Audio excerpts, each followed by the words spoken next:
A public forum was convened by the Bar Association of Sri Lanka to discuss the appointment of subcommittees in Parliament to form a new constitution. Another proposal of the subcommittee is the establishment of a constitutional court.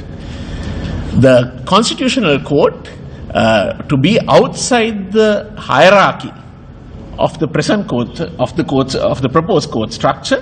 The constitutional court would exercise powers in relation to the interpretation of the constitution, review of bills, laws and statutes, the centre-provincial relationships, breach of parliamentary privilege, and of course reviewing its own judgments.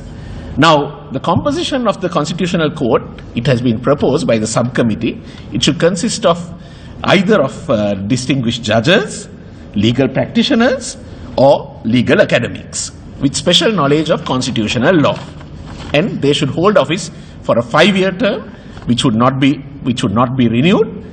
And the appointments to the Constitutional Court would be by the President on the recommendation of the Constitutional Council.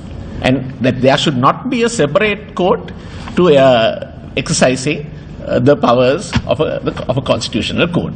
Thirdly, the subcommittee proposes that there should be a Supreme Court which should consist of 15 judges and a Court of Appeal which would consist of 40 judges. The Court of Appeal will effectively replace the present high courts, the civil appellate high courts and the provincial high courts.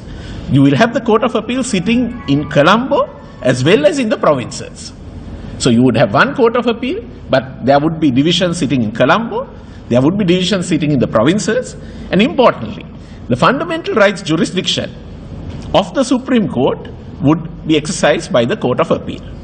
So the fundamental rights jurisdiction would be exercised by the Court of Appeal, which will sit in Colombo or in the respective provinces.